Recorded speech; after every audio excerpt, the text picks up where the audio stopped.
morning. Welcome to this session. My name is Isaac Sichangi, convener Public Administration and International Relations Sector.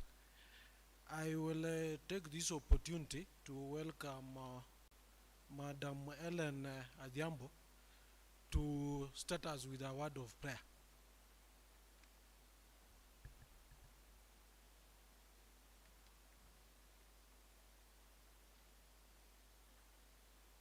Let us pray.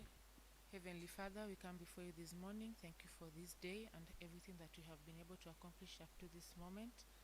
As we get into this session, we pray for wisdom and understanding, and we pray that we are going to be able to cater into the needs of the public who have come this day. We pray for your guidance and for your wisdom. May you be with us in everything that we do today. For what I have not prayed for, may the Holy Spirit intercede for me. In Jesus' name I pray. Amen. Thank you, Madam Ellen. So, members, participants, as you are aware, this is a public participation, public sector hearing for this sector, public administration and international relations. So, I will then take this opportunity once more to invite the session chair, who is Principal Secretary, State Department for Parliamentary Affairs, CPA Dr. Oriela Chepkurui Rono, to take us through this session. So, PS, you are welcome.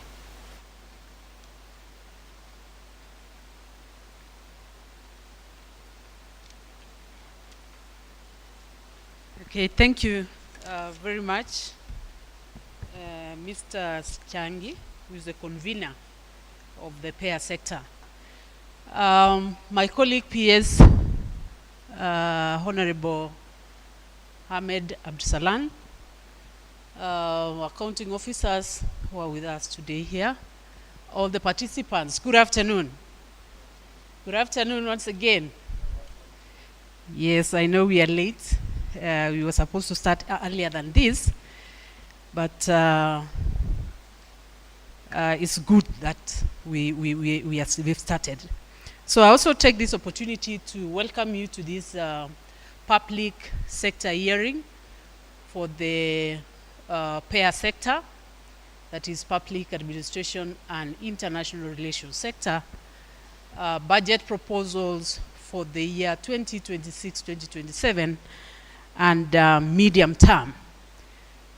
With us here, allow me to recognize the PS, who is the payer sector chair.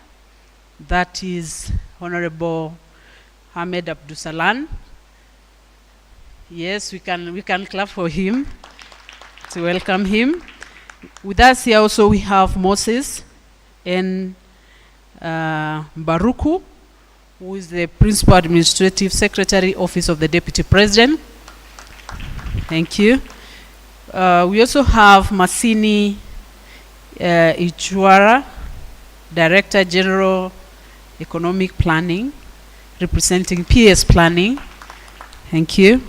We have Wekesa Bongo, Secretary Delivery Services, representing PS Public Service and Human Capital Development. We also have Philip K. Tarus, Secretary Special Programs, representing PS Special Programs. Yes. We also have Timothy Gaku, State Department for Economic Planning, representing PS2.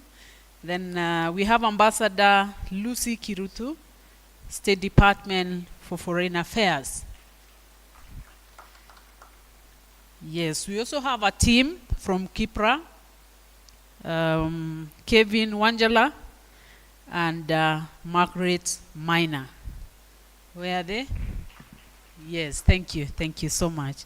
Because time is far much gone, we are here to hear or to listen to your views and to get your inputs on the budget proposal for the sector. This is, we are all aware that public participation is a constitutional imperative, and that is why we are here today, to get your views, to get your inputs.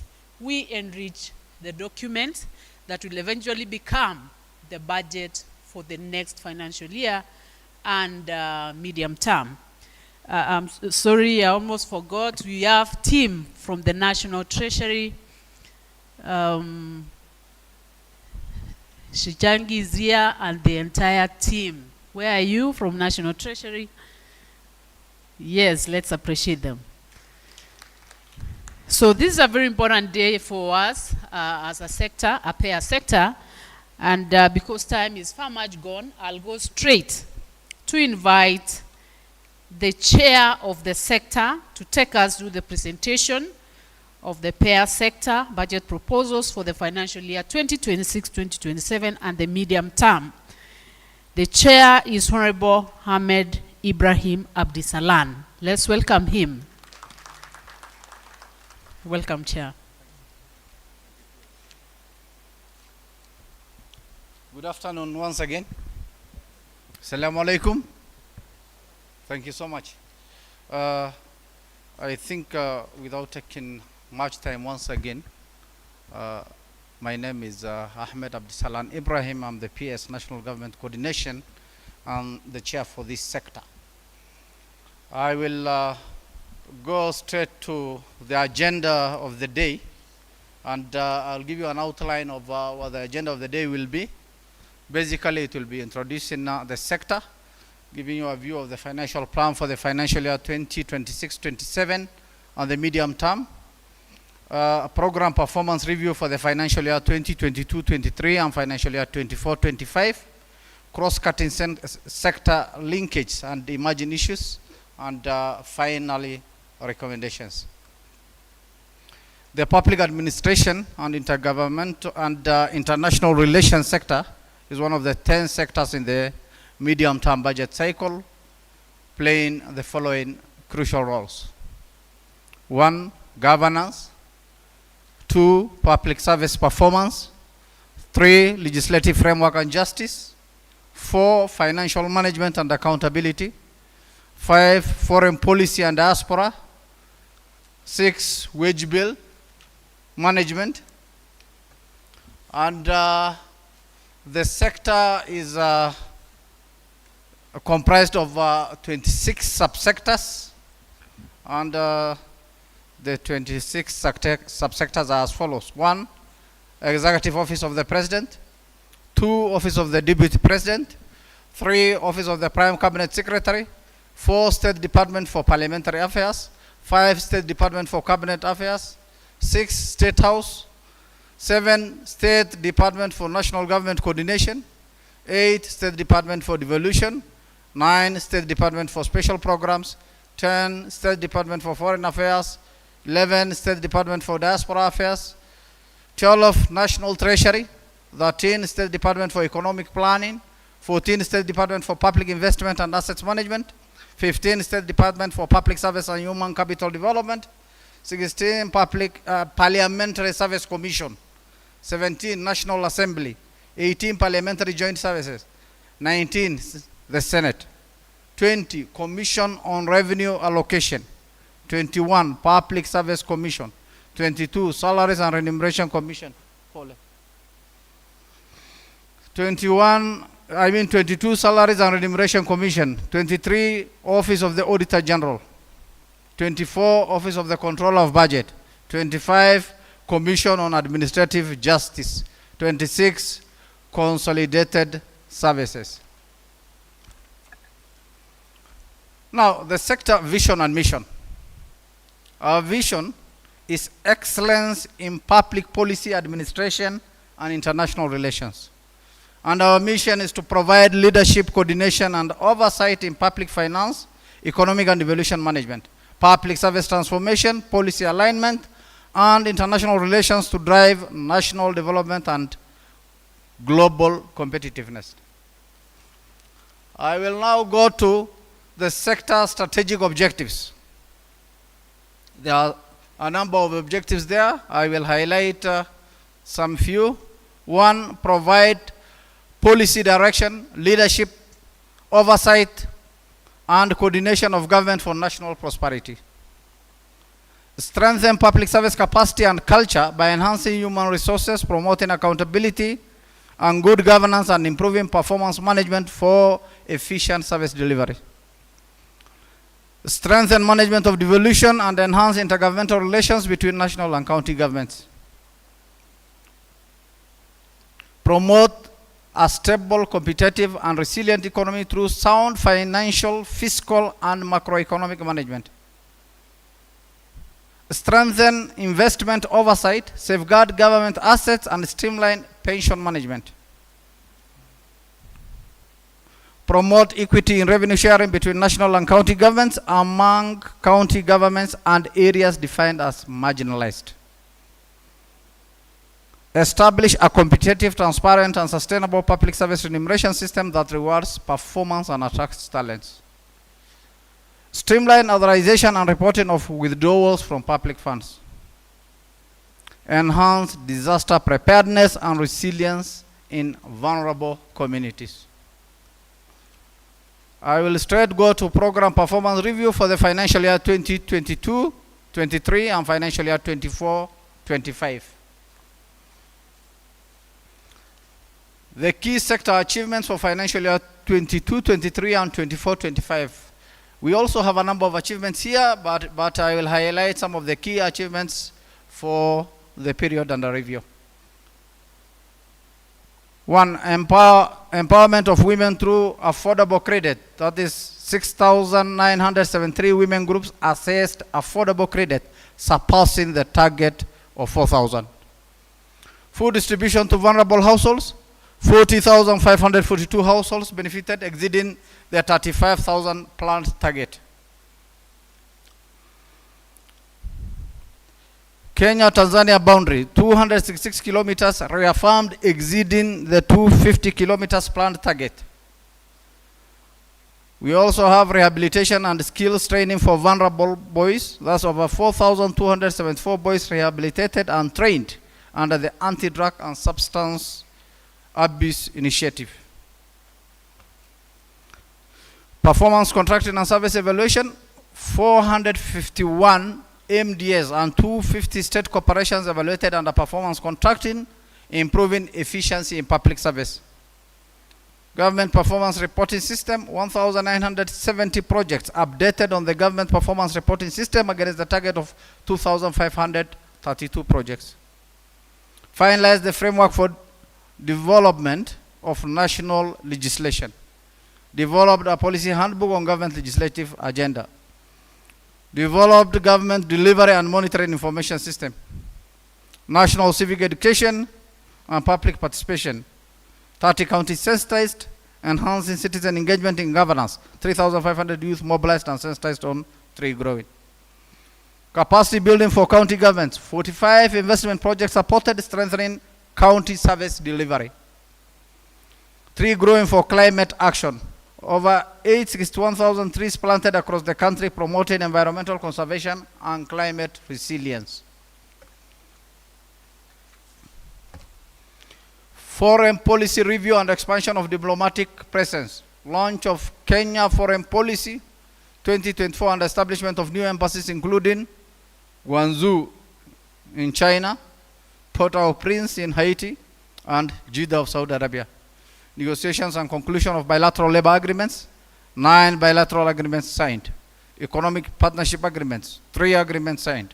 Diaspora engagement and investment promotion, 51 meetings during outbound visits and 27 virtual town hall meetings.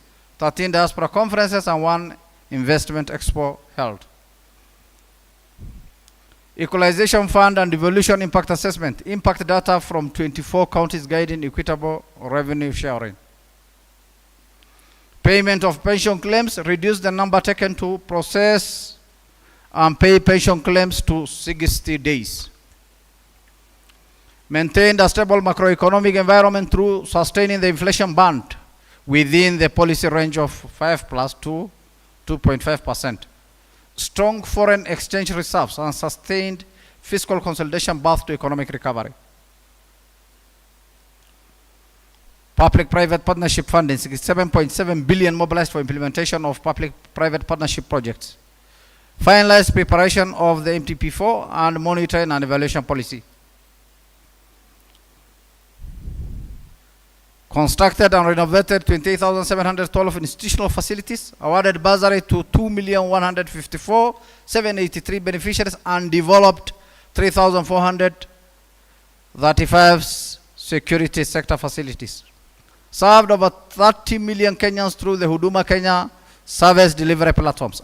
Upgraded the government human resource information system to human resource information system. Upgraded the government human resource information system to human resource information system. A total of 26,655 youths trained in paramilitary skills. Evaluated and reported to the President and Parliament on values and principles of public service in MDS.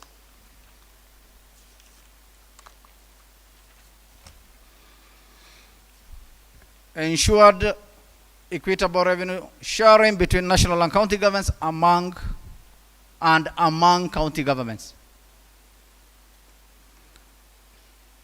Conducted job evaluation on 47,503 jobs during the third enumeration cycle. Conducted audit and issued 5,874 audit reports. Conducted monitoring and evaluation in counties. Sensitization on administrative justice, 6.33 million people sensitized on access to information. Now I will go to analysis of approved budget versus actual expenditure for financial year 2022-23 to 24-25. The approved budget for the sector during the MTF period, thus financial year 22-23 and financial year 24-25 were 286.9 billion, 287.6 billion and 277.5 billion respectively. The actual expenditures were 231.8 billion, 234.8 billion and 257.8 billion, representing absorption rates of 80.8%, 81.7% and 92.9% respectively. I will take you through the analysis of recurrent expenditure. The sector's approved recurrent budget increased from 144.9 billion in financial year 22-23 to 166.2 billion in financial year 23-24, and then reduced to 163.8 billion in financial year 24-25. The actual expenditures amounted to 124.3 billion, 150.5 billion, and 151.2 billion in the financial year 2022-23 and financial year 23-24 and financial year 24-25 respectively. The corresponding absorption rates were 86%, 91%, and 92% for the three financial years respectively, as shown in the next two slides. And there it is. The analysis for the recurrent budget again, financial year 2022-23, the allocation was 144,986.7, and the actual expenditure was 127,342.8. That is an absorption rate of 86%. Financial year 2023-24, we had 166,203.6, and the actual expenditure was 150,453.5. That is an absorption rate of 91%. Financial year 24-25, 163,785.1, and we had an actual expenditure of 151,154.2, which translates to an absorption rate of 92%. Now, in the interest of time, we move to analysis of development expenditure.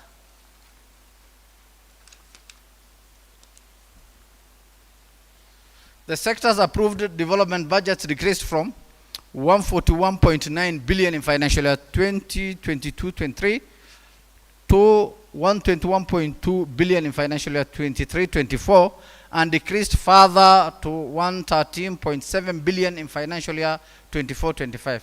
The expenditure stood at 107.5 billion, 84.3 billion, and 106.6 billion for the financial year 22-23, financial year 23-24, and financial year 24-25 respectively.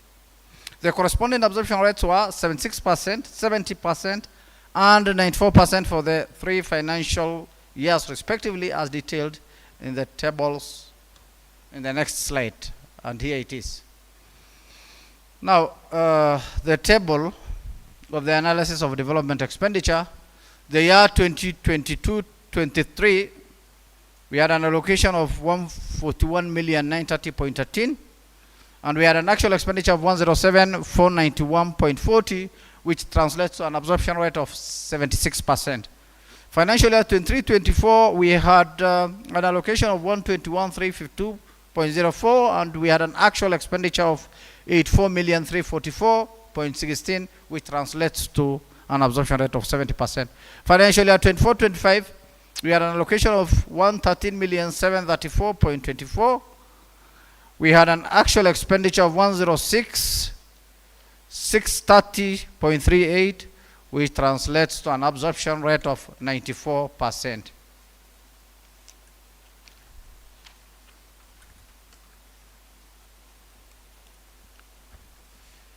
Now we move to the pending bills.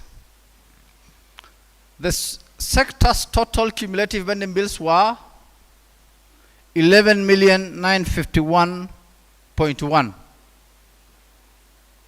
24,497.3, and 13,032.1 million for the financial year 2022, 23, 23, 24, and 24, 25 respectively. Most of the subsectors provided for their respective pending bills as fast charge in their subsequent years. The historical bills have been submitted to the pending bills verification committee. The subsectors continue to put in place measures to contain pending bill stock. Recurrent pending bills, financial year 22-23, we had 10,399.5. 23-24, we had 13,001.5, and financial year 24-25, we had 11,074.7. Development pending bills, financial year 24-23, we had 1,551.6. 23-24, we have 11,490.8, and 24-25, we have 1,957.4. Total financial year 22-23, we have pending bills of 11,951.1, 23-24, 24,497.3, and 24-25, 13,032.1. Now we move to the sector programs of financial year 26-27 and financial year 28-29.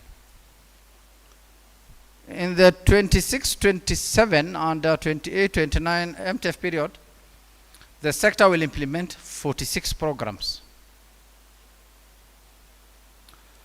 If I will take you through the programs quickly, under the Executive Office of the President, we will have General Administration Plan and Support Service, Government Advisory Services, Government Printing Services, Leadership and Coordination of Government Services. Deputy President, we have Deputy President Services. Office of the Prime Cabinet Secretary, we have Government Coordination and Supervision. State Department for Parliamentary Liaison and Legislative Affairs. Policy Coordination and Strategy, General Administration Plan and Support Services. And State Department for Cabinet Affairs, we have Cabinet Services. State House, we have State House Affairs. Department for National Government Coordination, we have Government Coordination and Supervision. State Department for Devolution, we have Devolution Services. State Department for Special Programs, Disaster Risk Management. State Department for Foreign Affairs, General Administration, Planning and Support Services, Foreign Relations and Diplomacy, Economic Cooperation and Commercial Diplomacy, Foreign Policy Research, Capacity Development and Technical Cooperation. State Department for Diaspora Affairs, Management of Diaspora Affairs. State Department for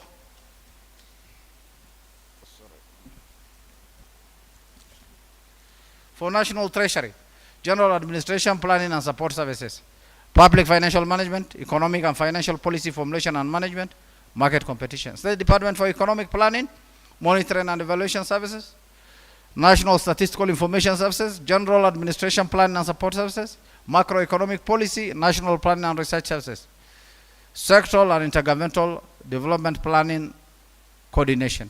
State Department for Public Investment and Assets Management, Public Investment and Portfolio Management, Public Pensions and Retirement Benefit Management, Government Assets Management, General Administration, Planning and Support Services. State Department for Public Service and Human Capital Development, Public Service Human Resource Management and Public Service Human Resource Management and Development, Public Service Transformation, General Administration, Planning and Support Services, National Youth Service, Commission on Revenue Allocation, Intergovernmental Revenue and Financial Matters, Public Service Commission, General Administration, Planning and Support Services, Human Resource Management and Development, Government, Governance and National Values, Performance and Productivity Management, Administration of Quasi-Judicial Functions.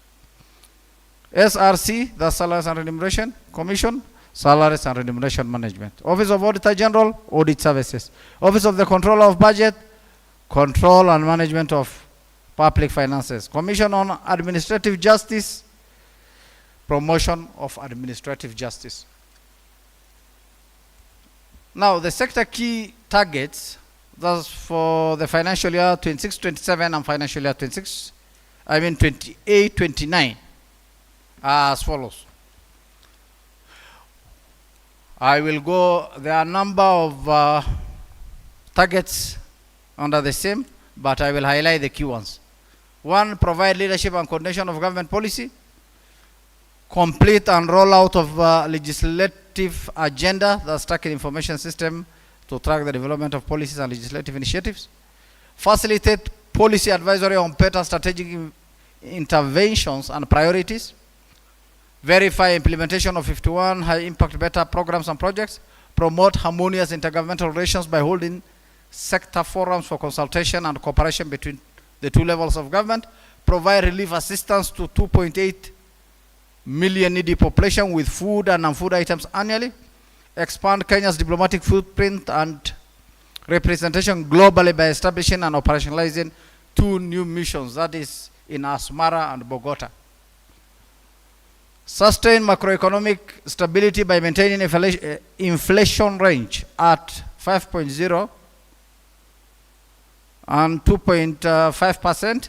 Maintain official foreign reserves at a minimum of 5 months of import cover and increase ordinary revenue collection from 2,694.2 in financial year 25-26 to 2,998.3. 3,308.9, 3,605.8 for the financial year 26, 27, 28, 27, 28, and 28, 29 respectively. Reduce fiscal deficit to 4.1% of GDP while achieving financing mix of 55% domestic and 45% external resources and service all maturing public debt. Development of economic planning policy and bill to strengthen the economic planning function at both levels of government. Create a conducive environment for financial services investment through provision of tax incentives and streamline regulatory framework to attract sustainable foreign direct investment inflows valued at $2 billion by 2028.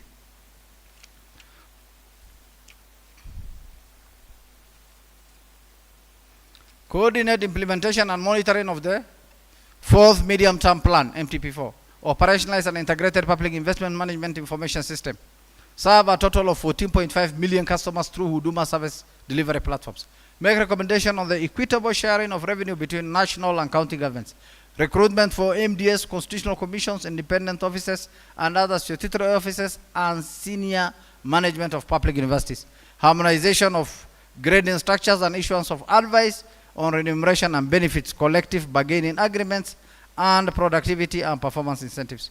Coordinate and monitor performance across government in the implementation of government policies, projects, and programs. Align MDS performance contracts with functions and government priorities. Carry out audit and issue 10,179 regulatory audit reports to Parliament and relevant county assemblies from national and county governments, national government, CDF, and public secondary schools. Conduct 120 special audits emanating from Parliament, county assemblies, and other relevant bodies, and proactive audits identified through risk assessment. Monitor and evaluation of budget implementation. Digitize 1,500 additional government payment in the medium term to enhance revenue accountability and transparency. Implement recommendations of anti-money laundering, counter financing of terrorism, and counter proliferation financing to improve Kenya's standing in the global financial system ratings. Finalize the public service performance management bill. Develop the transitional plan 2027-28 to 2031-32 and post vision 2030 long-term development plan, Kenya at 100 vision. Now I will proceed to the sector resource requirement and allocations for the financial year 26-27 and financial year 28-29.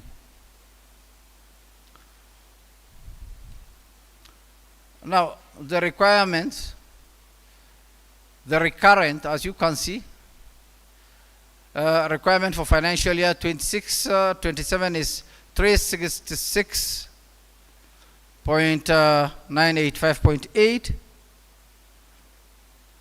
and the allocation was 188,309.2. The development, financial year 27-28, the requirement was 381,837.5, and the allocation was 194,677.9. Financial year 28-29, the requirement was 422,271.8, and the allocation is 215,524.5. In terms of development, again, financial year 25-26 is 125,260. 26-27 is 200,355.8. Financial year 27-28 is 254,839.7. In terms of allocation, financial year 28-29 is 275,674.1.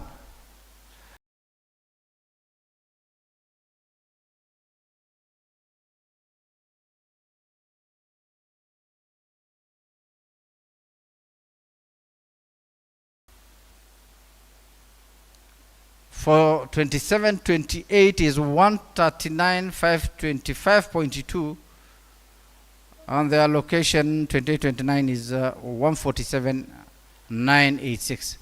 So I will take you through the totals. That is financial year 25-26 baseline. We have 2,735 to all of. The requirement for financial year 26-27 is 567,341.6. 27-28 is 637.2. 28-29 is 697,945.9. The allocations for financial year 26-27 total is 328,462.1. 27-28 is 344,203.1, and 28-29 is 363,510.1. Sector's recurrent resource requirement and allocations for financial year 26-27, 28-29. On average, compensation to employees, current transfers, and other recurrent expenditures are allocated 17%, 56%, and 28% of the recurrent expenditure, respectively, in the financial year 26-27. 17%, 55%, and 28% respectively for the financial years 27-28, and 16%, 57%, and 27% respectively for financial year 28-29. Now we will move to sector recurrent resource requirement versus allocation by economic classifications. And I will give you the gross here. The requirement for the gross requirement for 26-27 is 366,985.8 million. For financial year 27-28 is 381,837.5 million. And for financial year 28-29 is 422,271.8 million. The allocations for financial year 26-27 is 188,309.22. Allocations for 27-28 will be 194,677.9, and 28-29 215,524.5. Now we will proceed to sector development resource requirements and allocation. The sector's development resource requirement was 366.9 billion, 381.8 billion, and 422.3 billion in the financial year 26-27, financial year 27-28, and financial year 28-29 respectively. The allocations for the financial year 26-27, 27-28, and 28-29 are 188.3 billion, 194.7 billion, and 215.5 billion respectively, as shown in the next slide. Take us to the next slide. The sector's development resource allocations. Gross. Financial year 26-27, we have 355.8 million. 27-28, 254,839.7. 28-29 is 275,674.1. 26-27 is 140,152.9. 27-28 is 139,525.2 billion. And 28-29 is 147,985.6 billion. Now we will move to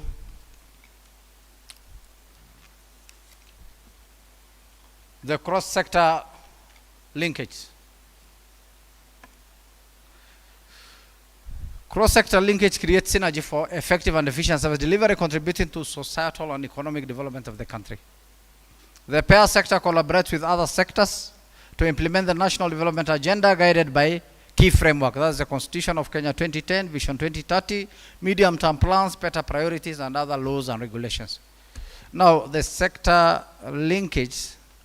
Under sector linkage, we have agriculture, rural, and urban development, which provides advisory coordination services on policies and implementation of government priorities through promotion of whole government approach. They provide relief and disaster-related support mobilization of resources for implementation of government programs and projects, support export of agricultural products through negotiation of preferential trade and investment agreements. Synergy and infrastructure ICT, they support provision of ICT services, standards and innovation, support development and implementation of digital transformation strategies, provide key technical input in the acquisition, leasing, evaluation, and valuation of properties, collaborate in the implementation of special programs, initiatives such as cash transfers to the most vulnerable people, support in rescue operations, maintenance of key infrastructure, provide advisory on disaster, broadcast and disseminate disaster-related information to the public. Then we have general economic and commercial affairs, provide technical support in the development of cabinet memorandum related to trade, investment, and enterprise development, support implementation of Buy Kenya, Build Kenya policy, carry out research, provide data, advisory, and reports for planning and coordination purposes, provide technical support in the development and implementation of policies and government decisions, and support regional and continental economic integration and promotion of cross-border investment and movement of labor. Health, support provision of health infrastructure and improve the well-being of citizens, provide technical support in development and implementation of policies and government decisions, support mobilization of resources for implementation of government programs and projects, promote global health collaboration to ensure international support in addressing national health needs. Education, provide technical support in development and implementation of policies and government decisions, provide research findings, data, and advisory for planning and coordination, collaborate on capacity building and enhance human capital for productivity. Provision of consular services on education matters, promote cultural and educational exchange programs, and support mobilization of resources for implementation of government programs and projects. Government on governance, justice, law, and order. Provide technical support in development and implementation of policies and government decisions, negotiate, draft, and vet local and international instruments, MOUs, treaties, agreements involving the sector. Provide technical support in drafting of bills, subsidiary legislation, notices of appointment to state corporations, constitutional and public officers, and review laws. Provide consular services to Kenya in the diaspora, document and report implementation of Kenya's regional and international commitments. Then we have national security, liaison engagement in maintenance, monitoring and evaluation of peace and security issues, and participation in conflict resolution initiatives, provide leadership and policy direction through coordination of President's schedule, cabinet business, national security, council business, and provision of advisories and strategic support on better programs. Provide technical support in the development and implementation of cabinet decisions related to the sector. Support mobilization of resources for implementation of government projects, government programs and projects. Social protection, culture and recreation. Provide technical support in development and implementation of policies and government decisions. Support implementation of national labor and employment policy. Provide relief support and cash transfers to vulnerable population. Support the protection of migrant workers. Partnership and provision of technical support in the implementation of social protection programs. Environment protection, water and natural resources. Provide technical support in the development and implementation of policies, negotiations of multilateral environmental agreements, climate change mitigation and adaptation efforts. Support mobilization of resources for the implementation of climate change strategies and financing. Facilitate Kenya's environmental leadership and strengthening global cooperations with regional and international parties. Macro working group, resource mobilization, prioritization and allocation of resources to programs according to national development agenda. Provide technical support in monitoring of the implementation of policies and programs. Support decision making through research and support strengthening of intergovernmental relations to promote coherence and harmony in governance structures.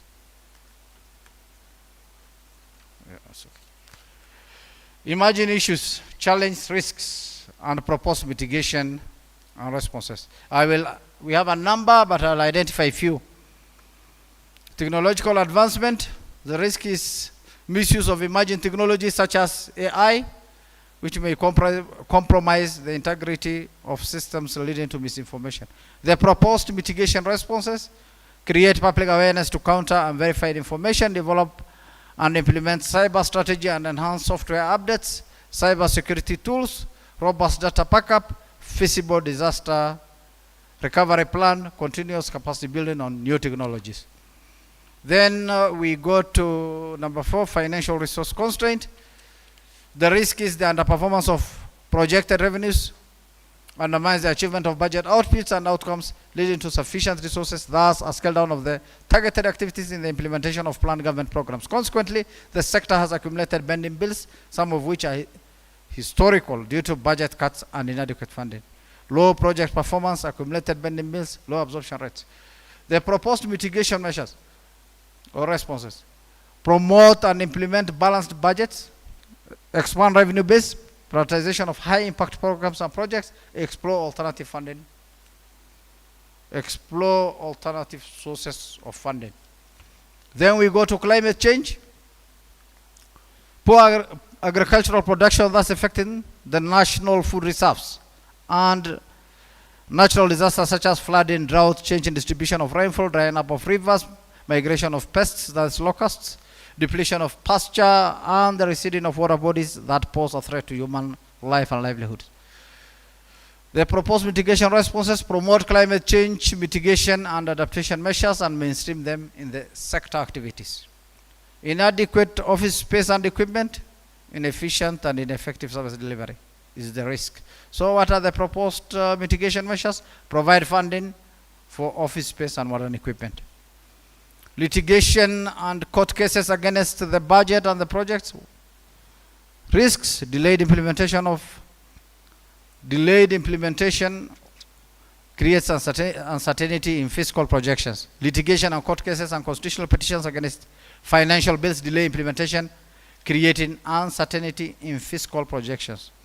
These legal hurdles have stalled key revenue raising measures weakening fiscal consolidation efforts. The proposed mitigation measures are provide budget for effective public participation, and that's what we're doing now. Then inadequate legal and institutional framework to coordinate performance management. Risks. Gap in the legal and institutional framework has affected efficiency in performance of the sector, sometimes leading to duplication and overlaps. The proposed mitigation responses are facilitate the sector to develop, implement, and review necessary legal and institutional frameworks. Unsustainable public debt.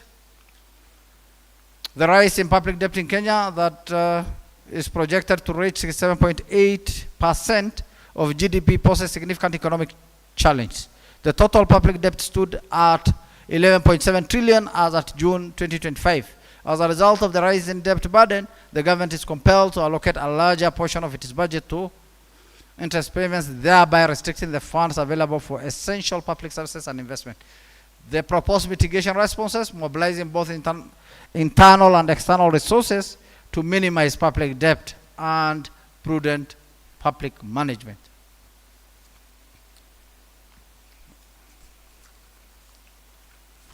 Conclusion. The sector remains pivotal to Kenya's economy, providing leadership, coordination, and policy direction for national planning, macroeconomic stability, public finance management, devolution, and foreign policy. An analysis of program performance of financial year 2022-23 and 24-25 indicates modest growth in the current and development allocations, with varying absorption rates across financial years.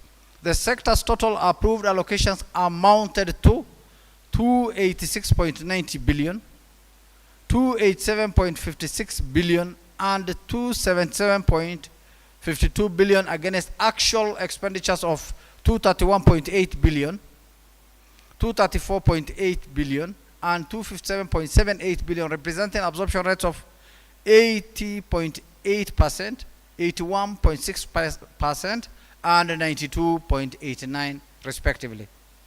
Development expenditure was financed through Government of Kenya, loans, grants, and appropriations in 8, with 15 projects completed and 45 ongoing. Implementation was constrained by limited fiscal space, exchange rate volatility, human capital gaps, geopolitical shifts, and climate-related shocks. Despite this challenge, the sector continues to adapt through prudent fiscal management, strategic prioritization, and institutional reforms to strengthen performance and service delivery. The projected resource requirement is 567.34 billion, 636.68 billion, 697.95 billion for financial years 26-27, 27-28, and 28-29 against respective allocations of 328.46 billion, 334.20 billion, 363.51 billion, reflecting resource gaps of 238.88 billion, 302.47 billion, and 334.44 billion respectively. Going forward, the sector will reinforce fiscal discipline, enhance efficiency, and deepen policy, legal, and institutional reforms to advance sustainable growth. I think that brings us to the end. Before I mention few issues on recommendations. In view of the challenge and emerging issues identified to enhance efficiency, accountability, and effectiveness in the delivery of government services and the realization of national development goals, the sector recommends the following measures. 1, adequate and timely funding. 2, ring-fence critical capital and operational budgets. 3, strengthening legal policy and institutional frameworks. 4, digitalization and automation of services. 5, human resource strengthening. 6, infrastructure and equipment modernization. 7, enhanced coordination and whole government approach. 8, strengthening monitoring and evaluation. And reporting. 9, resource mobilization, partnership, and debt management. 10, promotion of transparency and communication. 11, support for policy reforms and legislative action. 12, data management and information system. 13, enhancing governance, compliance, and dispute resolution. 14, capacity building in governance and leadership. 15, stakeholder engagement and partnership. 16, research, innovation, and technology integration. I think that brings us to the end of the presentation for public administration and international relations. And let me once again invite the session chair to take us to the questions from the participants. Thank you so much. Thank you very much, Sector Chair. Let's give him a better round of applause. The sector budget proposal for the financial year 2026, 2027, and the medium term. Participants, allow me to invite a representative from Kipra, Mr. Kevin Wanjala, which is question and answer. Welcome, Wanjala. To the two PSs, the public officials, ladies and gentlemen, all protocols observed, good afternoon.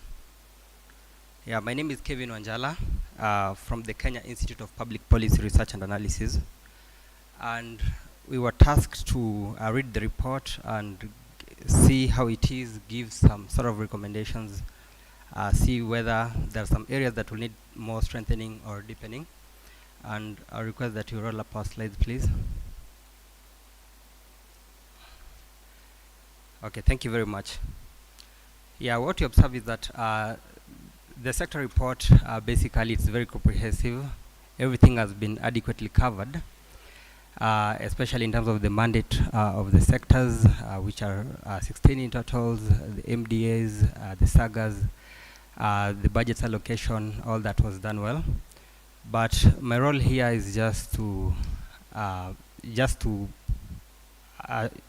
give some sort of recommendations and from the analysis that we did, so that we can see how we can deepen and support the report to ensure that moving forward, the recommendations are taken and it will lead to stronger decision making. So we can roll over to the next slide. So our analysis was structured into the main aspects of budgeting. And first we look at the budget absorption and the efficiency in the fiscal. From the presentation that has just been made by the CS, we've seen an improvement in the overall absorption from 80% in the year 2022 to 2023. And in 2024-2025, it stood at around 92.90. The same can be seen in the recurrent in the recurrent absorption, which has been consistent over time. But now when you look at the development expenditure, initially it was 75.70, and it dipped a little bit in 2024 to around 69.50, but then we rebounded a little bit in the 93.80. So that was well captured within the report. But then the only thing that maybe the report like to say is why we had that 69.5%. Why was that the case? And right now that we've gone to 93.8%, what led to that? Was it that more of it went to the pending bills, etc.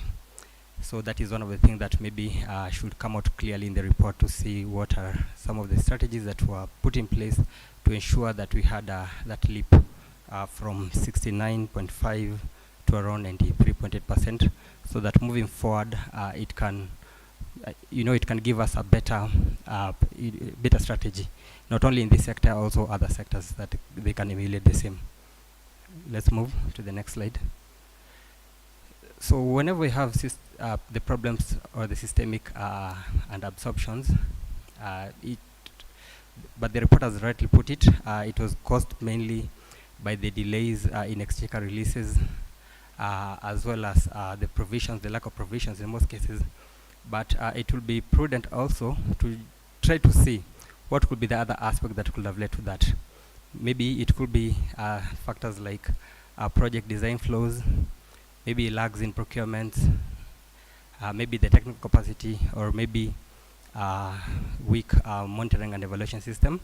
So that is one of the things that maybe, other than saying we had this and absorptions simply because the exchequer did not release the money in time, they could try and see maybe what these other whether these other things that maybe cause to that, and try to do a map of it, so that we see how much under absorption was caused by the delays in exchequer releases and how much was caused by the other factors.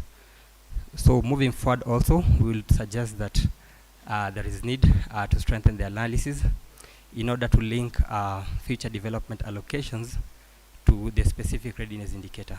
So before the National Treasury allocates finances to different project, I think it will be critical to have something or a concept called the readiness, whether the project meets some sort of indicators that they can develop, and see whether if it meets, if they don't meet those criteria that can be developed, the project can be deferred, maybe it can be rescoped, or it can be maybe recosted, so that we avoid those issues of maybe under absorption.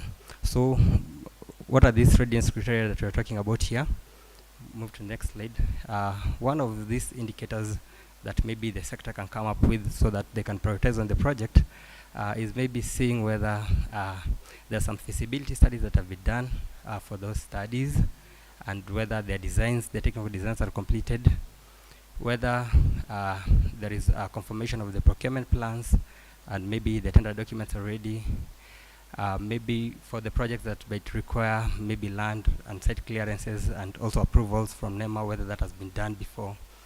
Validation, validating that the implementation teams and the technical officers are in place. Also review of the cash flow forecast and implementation schedules, that will be okay. As well as ensuring that most of these projects that they want to do, they have been registered under the e-promise, that is the electronic project monitoring and planning systems. So moving on to the pending bills, we have seen an improvement in 2023. Sorry, in 2022-2023, it was around 11.9 billion within the sector. But then in the year 2023-2024, it's slightly moved upward. It even more than doubled to 24.5. And in the previous financial year, that is 2024-2025, again, it plummeted a little bit to 13, which is very much commendable. And this shows that the report also provided a clear picture of that particular landscape. And this shows transparency and physical accountability within the report. But then some of the recommendation maybe that we suggested as an institute to offset these issues of maybe pending bill or what was lacking in the report, maybe is just some sort of analysis to see the age of these pending bills, because there's some of the pending bills that are more than 5 years. There are others that maybe they're very recent. So when it comes to the allocation or the payment of this bill, what priority is made on which one? Also, looking at the which votes or the MDA's accounts have more pending bills to the other, which one consistently contribute to that. The pending bills also was classified in terms of the recurrent and development expenditure, but I think it will be okay also to see whether we can increase other type of classifications, such as the verified versus unverified, contractuals versus non-contractuals, among others. Then the major issue, because we want to develop our economy even stronger, maybe some sort of analysis on the impact of the supplier, the impact of these pending bills to the suppliers, so that we can see how many maybe suppliers are affected and whether SMEs are disproportionately hit by that.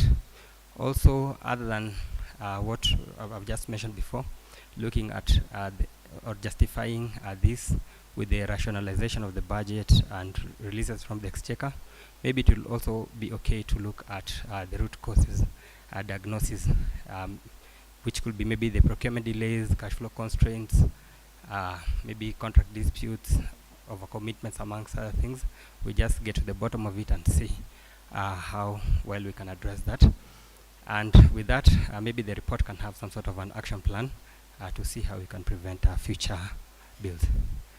So when it comes to the budget projection and resource allocations, the gaps, we have seen what is required vis-a-vis what is allocated now when it comes now to the future projections, that is the year 2026, 27, 27, 28, 2029, yes, and there is a deficit of around 40% when you look at the required versus the allocated.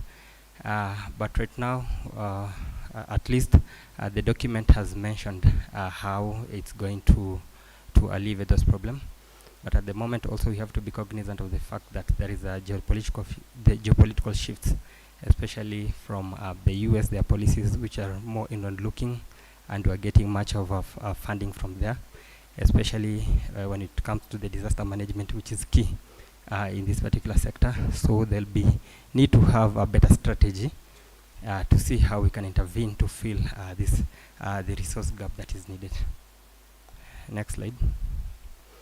So I know the sector has a lot of objectives, one of which being service provision. But one thing that was more pronounced is the disaster management. And it's good that the special programs, there's an increase in the allocation in that sector because of the, we tried just to do some sort of mapping of the recent disaster events that have taken place in the country. Those are that are of level 3 and above. And we're just trying to see whether the allocation in the special program, which is mandated to do the disaster management, whether it's in the next few years it will be enough to fill all of these sort of disasters that have happened in the country. We have seen the rising water lakes in the Rift Valley, the drought in the arid and semi-arid areas, the landslides that happened in Elgeyo Marakwet the other day. So we're just trying to see, and maybe just to pose a question, whether the sector factor that in these events that have happened recently. Next slide. So when you look at the allocations for the special program, in terms of the current and the capital, we can see at least there is an increment. This year it was 2025. The baseline 2025-2026.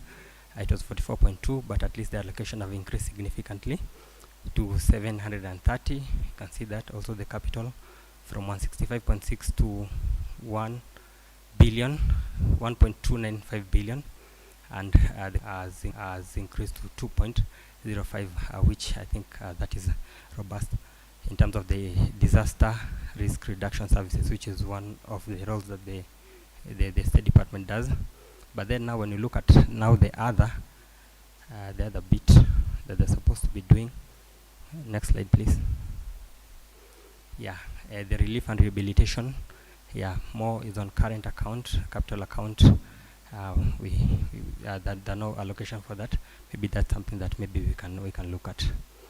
Next slide. So this is just trying to map the events vis-a-vis the allocations, but we can see that the budget will partially cover it, and then there is there is more need for resource mobilization and the strategy to cover these ones. Next slide. Okay, so this is just the recommendation for that, but we can move to the next slide for the sake of time. Yeah, so the overall observation from the report is that there's strategic objectives, and I think the pair report has really done a good job in ensuring that all the objectives are met and captured. Yeah, so there is only issue of the resource gap of 40%, which will persist in the next financial years, and that is something that maybe they can look at. They can come up with a better intervention strategy to try to alleviate that. Also, the report also it acknowledges the constraints. These are the foreign exchange losses, pending bill, human capital gaps, etc. And I think that is commendable even from the document, because they have acknowledged that, and I'm pretty sure there are ways in which we'll be able to alleviate those issues. Next slide.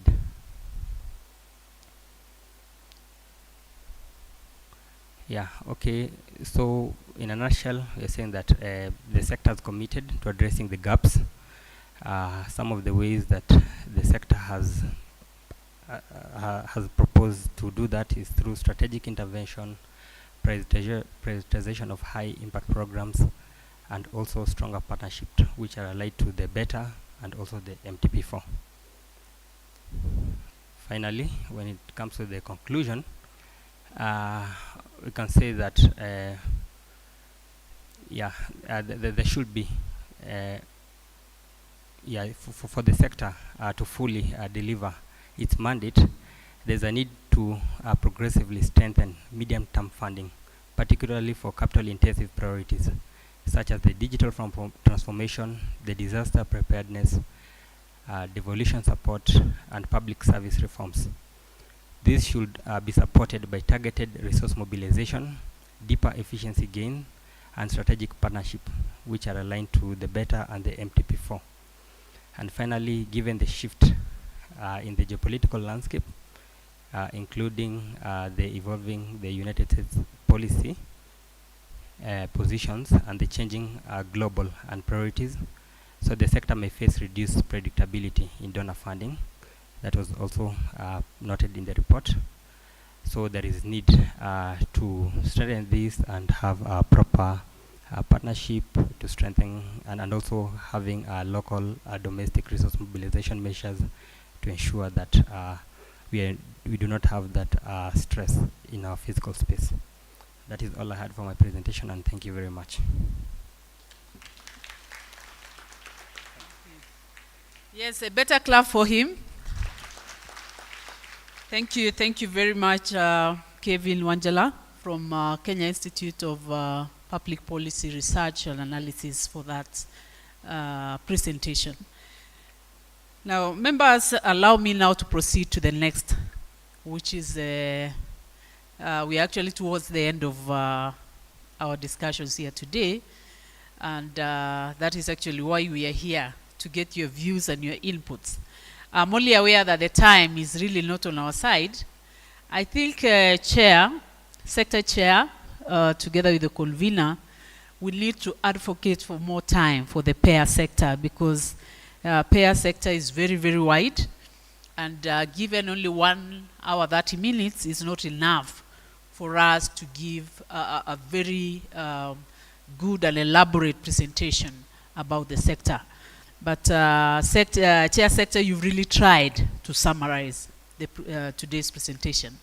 So I'll take, before even I call for questions, I want to request, I want to believe we have some of us here who have memoranda. Please share with us, because I'm sure not all of us will get the opportunity to ask a question or give a comment because of time. But if you have a memorandum, we'll be very happy to have it, and it will be considered as we continue with this budget making process. So where are the mics? We want to take a round of comments and questions, proposals from the members here seated today. Yes, where are the mics? I've seen there is someone here, there's a girl here. I want us to start with her. Where is the mics? Who is handling mics? Yes. So I'll start with her. Before you give her, I'll start with her. Then from that side, this gentleman here. And then from that side, yes, I'll take those three. And let's be clear to the point. Let it be relevant to today's agenda. We are discussing the budget proposal for 2026-2027 and medium term. Yes, say your name and you give your comment or your question. Hi everyone. Hi. Hi again. Hi. My name is Jamila Abdullahi. We as children have a memorandum which we would like to submit it. Before we submit it, can I give this mic to our representative to highlight some? Yes, in a few minutes. Yeah. Where is the representative? Yes. Our honorable guests and all protocol observed, good afternoon. Good afternoon. My name is Hannah Wario from a program called World Vision. I'm 15 years old and I'm here to represent our issues and our recommendations. Our issue is mostly concerned on bursaries, where there is a lot of business and, on bursaries and other education funds. Our recommendation is the government to comply this fund to one unified program and provide free education to all learners, because not every needy learners access these bursaries because there is a lot of corruption and biasness. Thank you. Thank you very much. Now let's go to the next. Let's have the next there. Excuse me. Let's have the next one. I'm also a child. Please. But you've been represented. 1 second. Okay, thank you.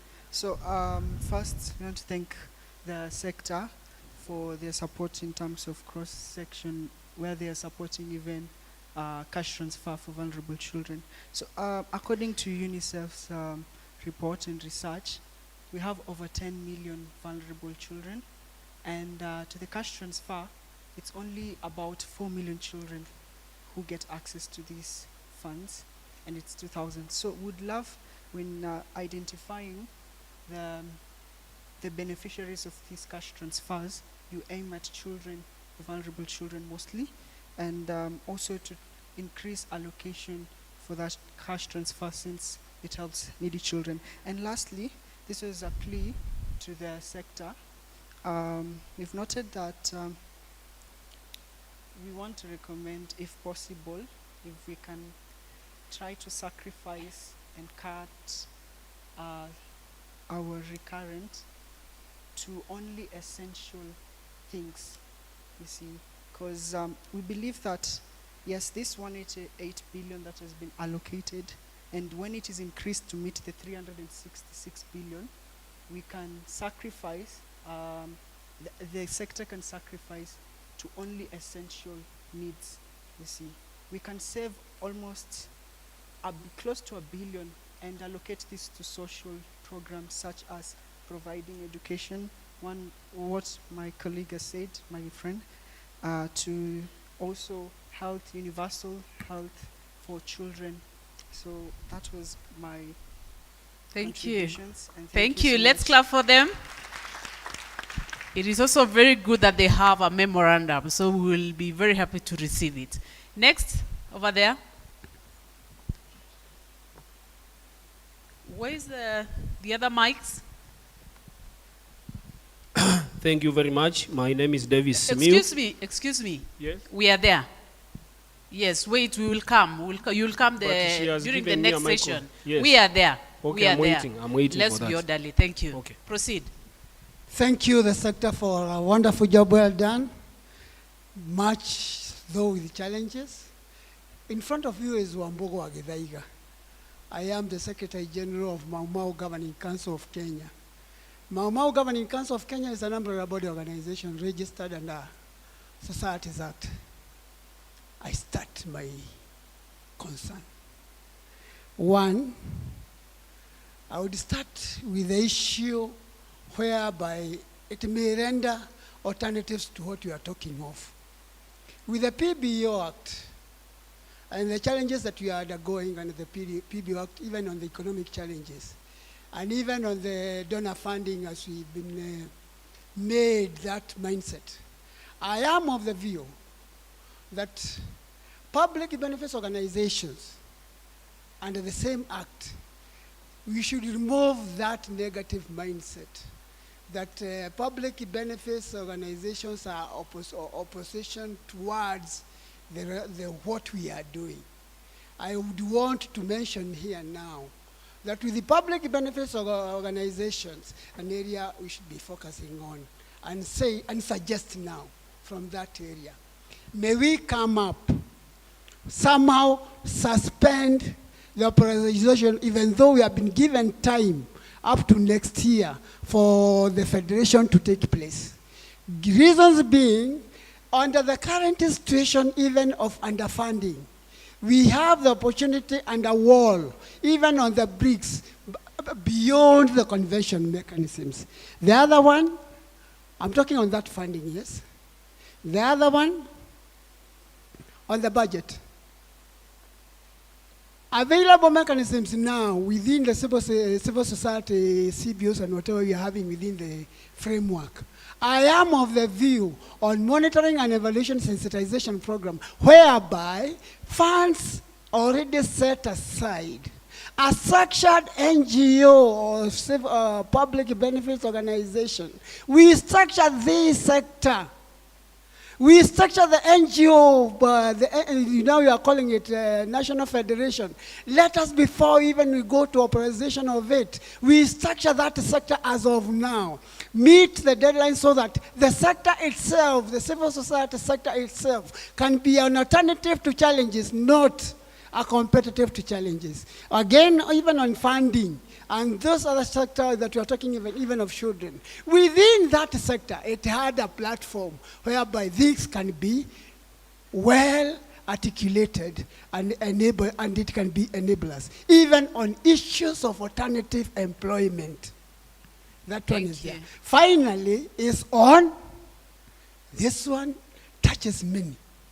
If I, Wambogo Wagithaiga, is volunteering to make things work and an state actor whereby I'm not requiring any funding, then the elite sector now on sensitization and remove that negative retribution of now saying we are deregistering everybody, and yet surely you are deregistering me, and yet I'm just volunteering to make things work, creating an alternative voice, another actor, and state actor. And that's where it touches the values of Mau Mau Governing Council of Kenya, the values of sacrifice. Thank you so much. Now we are there. Do you have the mic there? Just 1 minute. I want us to be orderly. Please, take the mic there. We'll come back.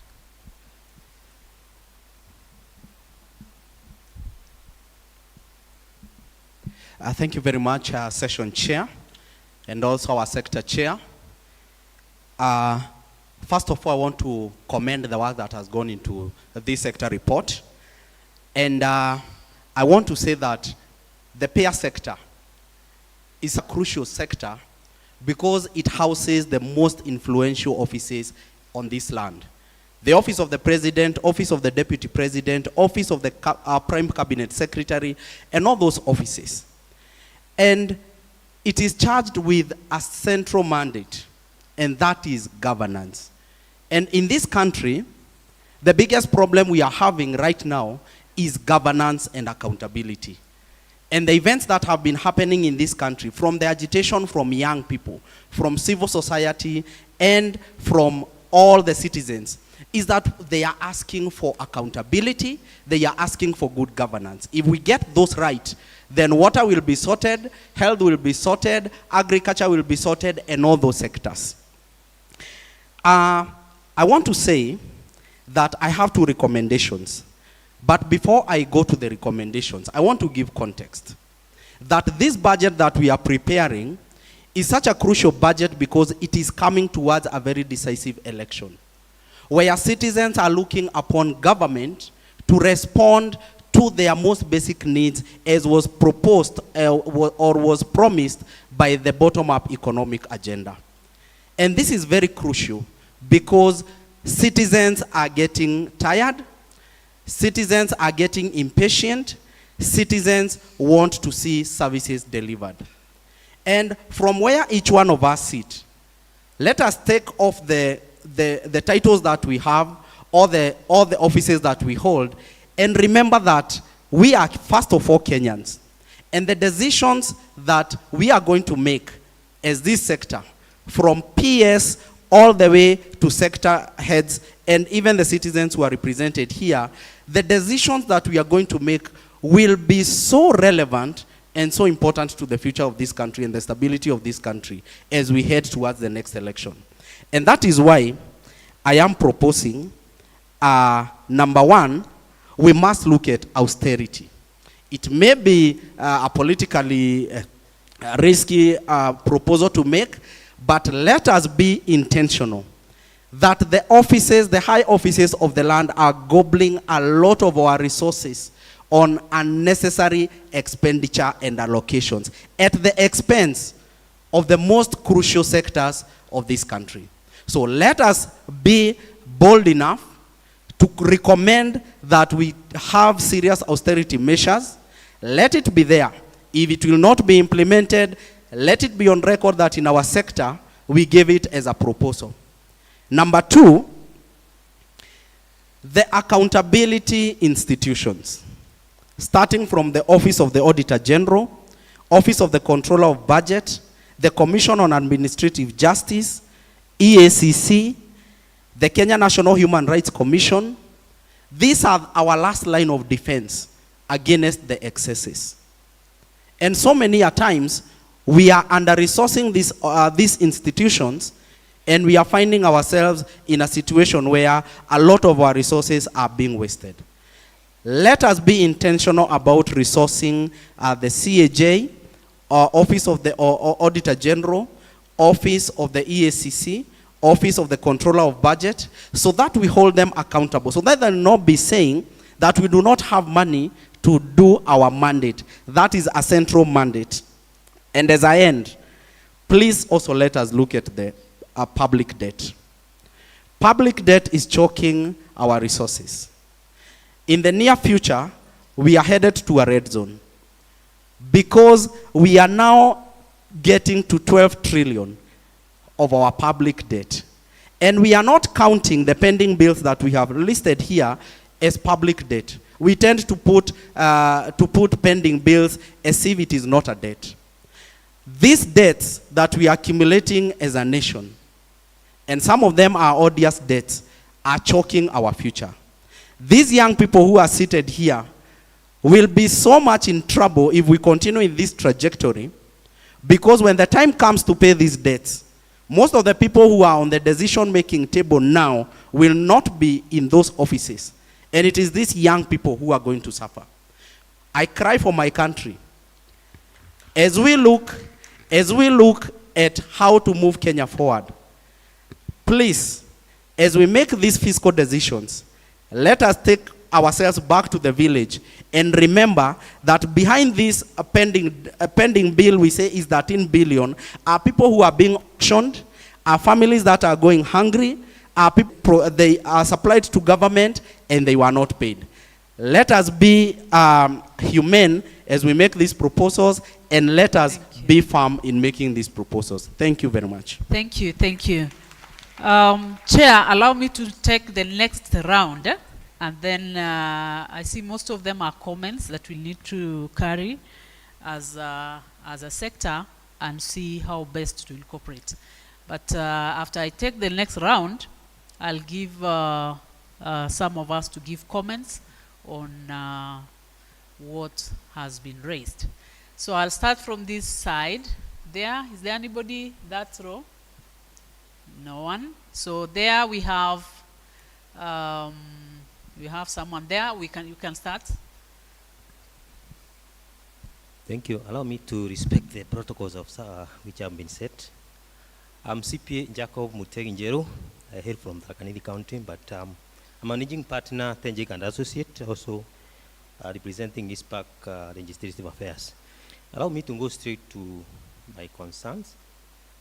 One is to seek clarity in regard to privatization bill which has been set. How will it affect this budget which has been presented to us? Are all the departments which are within the entity doing very well? Second, I would like to understand the issue in regards to one of our colleagues has spoken about the pending bills. It's not clear whether we have any contingent liability as per what we could be required to report as per IPSAS 19. Do we have any pending court cases, litigations, etc.? It has not been clear on that. It has not been presented, and it is very critical because if we have pending bills for many years, there is no way that somebody has not complained or any other contingent issue. So it's need to be reported to the public for us to be aware of it. Then the other issue is, I've seen one of the issue, I'm a certified information system auditor, by the way, and one of the issue I've seen is we intend to digitize and automate a lot of our activities and etc. But it's in public domain. We have had so many issues of hacking, data leaks, etc. If we can have a mandatory audit of our systems anchored in this budget and being allocated specifically to that function, it will help a lot, even to mitigate those risks, because it has not been highlighted as a special audit in the area of contingent or in the area of prevention. I've not seen that. So the other issue was overall absorption was good, over 94%, that is good. But as much as we are solving, especially in the area of expenditure, are we paying these people? Are they the ones which are becoming the unpaid debts? Because again, as has been said, it's unfair what is happening in the country. We need to look on that. The other thing is the targets, 2026, 2027. We have seen they target so much. And oriented highlighted on that. I'll give a memorandum in the end of some issues which I've spoken. I think that must say it. Thank you. Thank you very much. Next, that row. We only have one mic.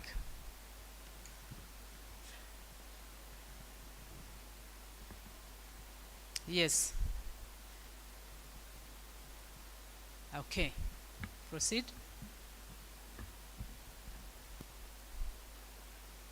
And then you move that mic, excuse me, you move the mic to the other row. Yes, asante sana. Sasa kwa kuzingatia itifaki zote, kwa jina mimi naitwa Bwana Kahudhu. Mimi ni mkulima kujikimu, lakini sina mengi, japokuwa na moja ama mbili ambazo pengine ningeweza kuwasilisha. Na la kwanza kuanzia ni mambo na uhamasishaji wa jamii. Manake hii sekta ya PEA manake inazingatia mambo na umma. So ningetaka niulize, manake vile tumeona kifika ni uhamasishaji wa jamii, haijafanywa, imefanywa kwa udhaifu sana. So ningetaka nijue ni jinsi gani hii budget itatumika ili kuhamasisha jamii, sana sana jamii ya vijijini, wasirikishwe katika mchakato wote wa bajeti, sana sana kupitia kwa digitalia na na mbinu zote zile, ili kutoa maoni kwa umma, ndio watu waelewe ile maneno, mambo ile serikali inafanya, bajeti inaenda namna gani, maneno ya diplomasia ni mfumo gani, ili waweze kuwasilishwa. Hiyo ni mambo, kitu yangu ya kwanza. Manake tunajua sana sana hii mchakato wote wa bajeti sana sana unafanyika hapa Nairobi. Ikifika ni maneno mikoani ile ingine ama katika kila pahali yote ya Kenya, tunajua kuna udhaifu fulani, hasa hata hii, na manake hiyo ni kitu ambacho tunajua kwa mujibu wa katiba katika ibara ya 201A, lazima udhibiti wa fedha za umma uweze kuwasilishwa kwa wananchi wote tumikia na waweze kuwasilishwa. La mwisho,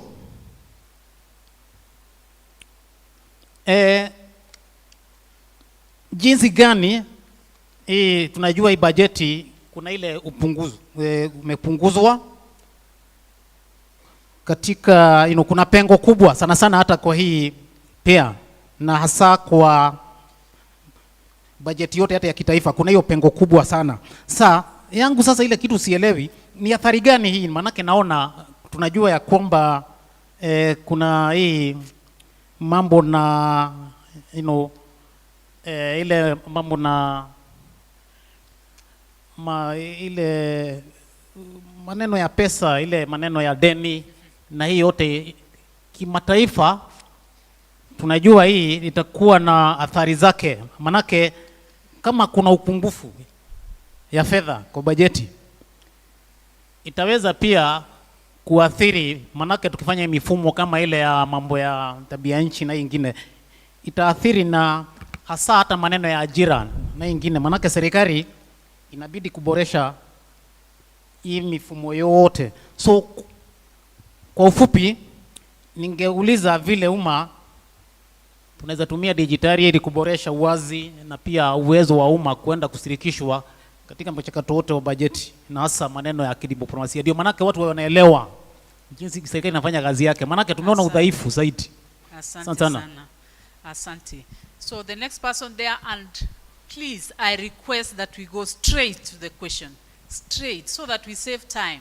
There is the next team that is coming in at 2 and we really don't want to delay them. Please go straight to the question.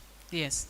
My name is Isaac Kairu from Nakuru with an organization called Nakuru Disability Network and Embrace Disability Kenya. Mine is a question that I would like it to be elaborated, and I want to thank for the budget, polished budget that has been given. I would like to ask a question on disaster management. And we, as Kenyans, we seem not to be clearly prepared on disaster management. And I would like to ask if there are long-term mitigation measures in assisting, especially in assisting areas that of rising water, rising lake water, like in Rift Valley we have Lake Naivasha, which risen the other day and displaced some people from Kihoto area. We also had we also have Lake Baringo, Lake 91 in Baringo area, and we the other day we saw floods that that were there in Elgeyo Marakwet, and the other time we witnessed it in Mai Mahiu. So get to the question now. Are there any mitigation, long-term mitigation measures in terms of funding, in terms of assisting the displaced, in terms of assisting those who have been purely affected? And in so doing, we've not seen anything happening in Naivasha in the area of Kehoto area. Thank you. Thank you. Thank you very much. Up there, yes. Yes, my name is Davis. I'll go straight to the questions. First question is concerning duplication or duplicity and overlapping of functions in the government. Because you see the police can duplicate the work of the chief or a village administrator at that level. I want to ask the question to Honorable Ahmed Abdalhassan. Why chiefs in village units are not subject to transfer, yet they are civil servants, and that is where the issue of transparency and accountability comes in. Number two, the same question to the question to Ahmed again. Why all village elders, headmen, are not yet paid government work, yet they do government work, and the government says that they will start with the bottom-up economic agenda. Another question is on the judiciary. You know, justice is the most important thing in our lives, even in the Constitution of Kenya. You've not touched about the judiciary, and we need to employ even about 2,000 judicial officers so that we can not have cases in court forever. Some cases are economic cases, others are corruption cases, which need to be concluded very fast so that the amount of money that was taken should be returned back to the government to do work. Why are cases taking 50 years, 100 years, and the witnesses and even the accused also dies? Another question to Mr. Ahmed. You've told us that you trained 26,655 youths trained in parliamentary skills, and why have you not absorbed the same into the National Police Service? Because recently, on 19th of this month, we were here in this amphitheater where a member of parliament by the name Samuel Atandi, who is a member of Alego Uzonga, and the chairman of budget and allocation. He told the congregation here, or the audience, that the police, as the Inspector General told him, that the police don't have capacity to quell riots in this republic. And I asked them why the police don't pay school fees, they don't pay tuition fees, they don't even pay clothing, and they are not trained on riot. That is the question I was asking, and I wanted Madam Chepkurui Rono to lie us with that Samuel Atandi to tell us why he told us that the IG said that he doesn't have capacity to quell the rioting mobs in this country. Another question to Madam Chepkurui over the National CDF Fund. As the people there said, you know, NGCDF is not supposed to be under members of parliament. That one is a fund that is supposed to be direct to the Ministry of Education, and the money should be given direct to the schools and academic institutions. Why are you allowing members of parliament to actually distribute that funds, yet they are the ones who are supposed to oversight? That is an issue to you. The other question, same in the public service, when and how will the public service be able to manage pending bills so that from now onwards we shall be having 0 pending bills in this Republic of Kenya? Another question, how is the finances of e-citizen managed and who owns it? Because members of the public have been paying for services using the platform. Some of them have got some issues about it, and they don't know who is the owner. They don't know the financial statement of the e-citizen. Thank you. Another question goes to pension department. Most of the retirees, civil servants being dismissed from the service or maybe removed. They are taking even 15 years, so many years to be paid their kind of lump sum or retirement benefits. And we are told pensions is the most corrupt department in the Treasury. What measures have you taken for the purpose of transparency and accountability? Question to Madam PS Ruth Kirugu, Foreign Affairs PS. You know, Africa is a continent and we are members of the African Union. Can you tell us if Kenya has got an embassy in the Democratic Arab Republic of Sharawi? Thank you. Thank you so much. Now we have the children led by Jamila. They want to leave and they want to hand over the memorandum to the chair. So can you hand over the memorandum, chair? Kindly receive the memorandum from the children. Let's clap for the children. Thank you. Thank you very much, Jamila and your team. Thank you. Now, finally, I'll take one question there and probably one here, if it's, and please, let's reduce it to probably 2 questions at most, because time is gone. Any there? None. So, oh, where? Okay, just that one. And then we will respond to those questions. Yes. Thank you. Please summarize. I have 2 questions, and one must go to Ahmed Abdullahi. The debts that accumulate in our country, my name is Peter Muli. I'm a Nairobian, but I come from Gateway. All the debts that the government is owed, that the government owes different bodies, external and internal.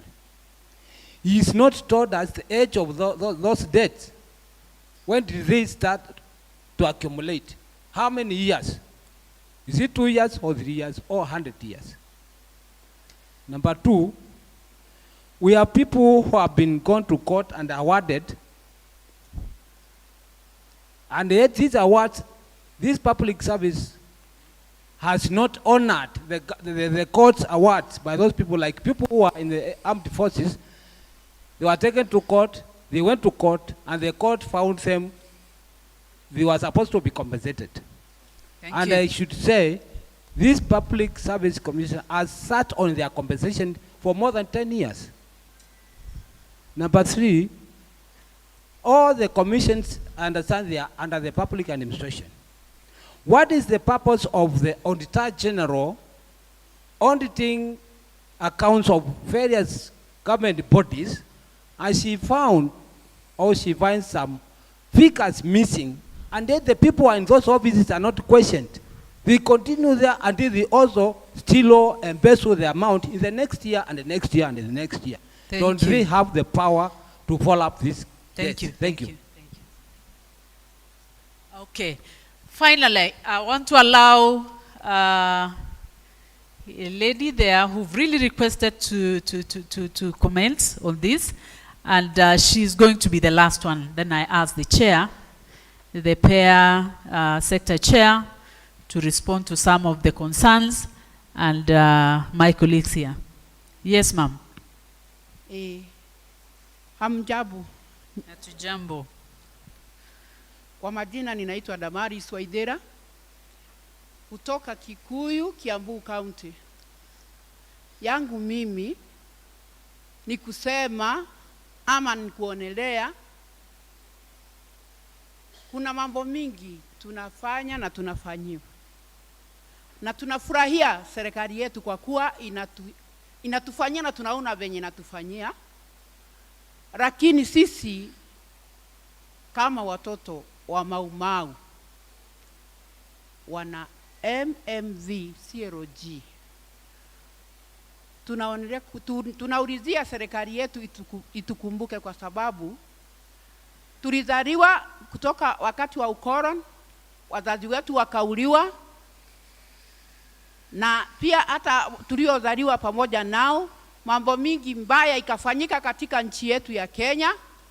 Na kutoka wakati huu mpaka wa sasa kuna wazazi wengi walio hai wako na mashida nyingi. wengine hata kwa mili yao inabaki risasi bado wangali nazo, wanakaaga wakiwa na shida. Kama mimi unaniona nikisimama hapa naumwa na miguu, hata hiyo kusimama yangu ni Mungu tu. Tumerewa na shida na tunaonelea rais wetu anatufikiri.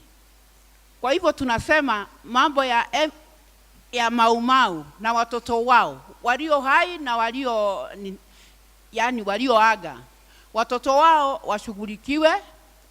Kwa hii mambo yote tunapitisha wakati huu, nao pia sisi tukumbukwe, kwa kuwa tuna mtu mwingine anaweza kutukumbuka ila rais wetu. Kwa hivyo asante mama. Asante hiyo sana. ndio yetu. Asante sana. So allow me now to invite the sector chair to respond to some of the concerns that has been raised, and then we can invite 2 or 3 more, then we conclude. Welcome, Chair. Thank you, Session Chair. I think a number of issues have been raised, and you will agree with me that from the start, we were clear that we can only respond to budget-related issues that touch on the payer sector. So any question raised outside the budget issues of payer, we will be obliged to refer to the relevant state department. So I will request you to agree with me on that note. There was the issue on budgets and other education fund raised by the children, where they were requesting for unified budget program approach. Indeed, a brilliant idea. We are of course aware that we have bursary issues dispersed over a number of areas, but this can be well articulated by our members of parliament. Indeed, I have served as a member of the National Assembly in the last parliament, and I'm aware, of course, there is resistance, but then we are all obliged to convince our members of parliament that in order to reduce duplication and ensure that we have a budget related to bursaries in one unified approach, I think we need to raise up with the members of parliament. And on the same note, we have also taken note of the same, and we will take up with the Ministry of Education also. But the fact is, it is a brilliant approach. It will reduce duplication and overlap, and ensure that the number of beneficiaries through that approach will definitely increase. Then she also raised something important on cost-cutting approach on recurrent budget. I also agree with her that I agree with the children that there is a need to reduce our budgets, especially on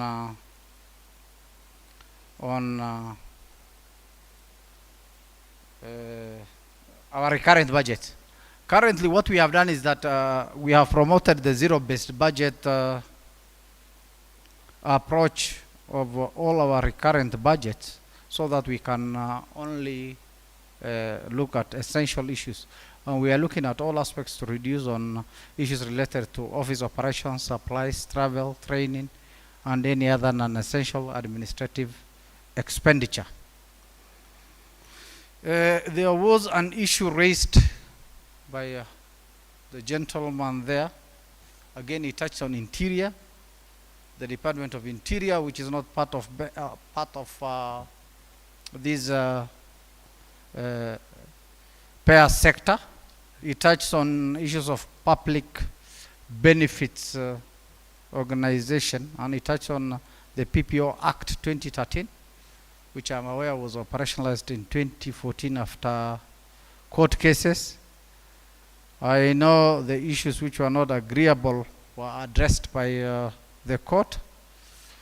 Once again, this falls under the said Department of Interior, which is not part of this pair. We will pick up with them, but I will also encourage you to share a memorandum so that we can pick on cash transfers, and it is also still releasing capitations to school. This is ongoing well. There was the brilliant idea by the brilliant concern by the children that there is a need to upscale this allocation. I know this also falls under social protection issues, which is not part of these sector issues. However, we have picked up that, and we will see how the issue can be addressed. There was the aspect of court awards raised by the gentleman there. It was part of our presentation, unless I have missed. The sector's total court awards during the review period was 7,720,001. A total of 1,741,000.8 has been paid, leaving an outstanding balance of 4,978,003 shillings. The respective sectors in liaison with the National Treasury have come up with funding options to settle the award to avoid accrual of interest and litigation.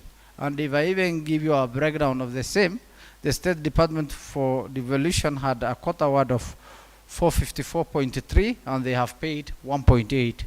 The National Treasury had court award of 4921.1 million, and they have paid 1.7. They have an outstanding of 3221.1 million. The State Department for Public Services had a court award of 2289.6, and they have not paid anything. The same is outstanding. Salaries and Remuneration Commission, 47.2, they have paid 40.0, they have an outstanding of 7.2. Office of Auditor General, they had a court awards of 7.9, they have not paid anything. The 7.9 is outstanding. So in terms of court awards, that is where we are currently. There was the issue of transferring of chiefs. I think once again, that falls under the Department of Interior, and is not part of the work of this sector. I think we don't want to give any position that will be contradicting the position of the State Department that has the mandate to undertake the same. The same applies to village elders. We will pick up with the department. I may give you a position, but that may not be standing until the correct position is given by Interior, which is not part of this sector.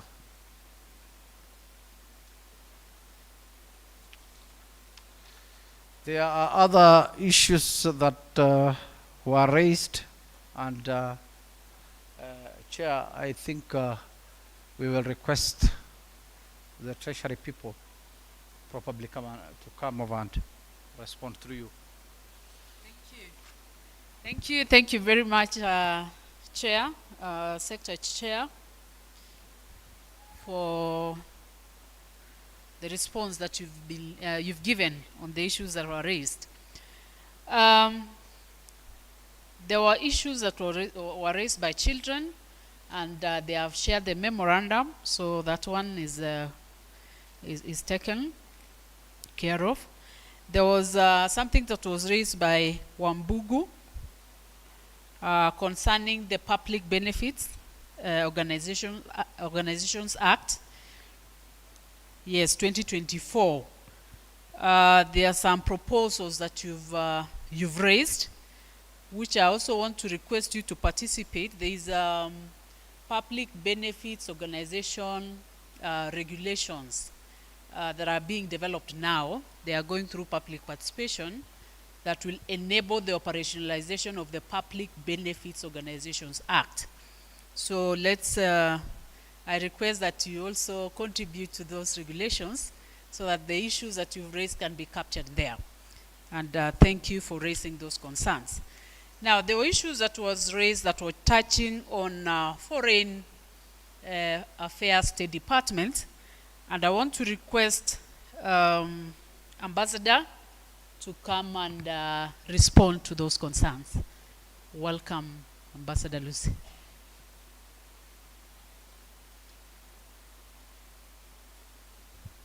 Thank you very much, PS. And let me first say that I am not the PS Foreign Affairs. I'm representing him. He's Dr. Korio Singoei.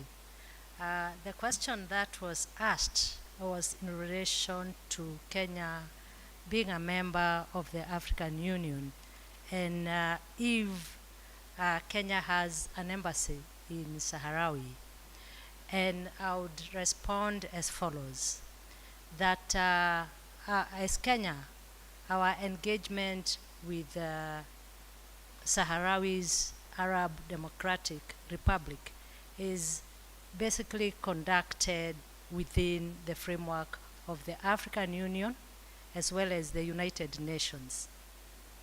Well, while we may not have any physical presence in Sahrawi, our cooperation with the people of Sahrawi is channeled through these multilateral mechanisms.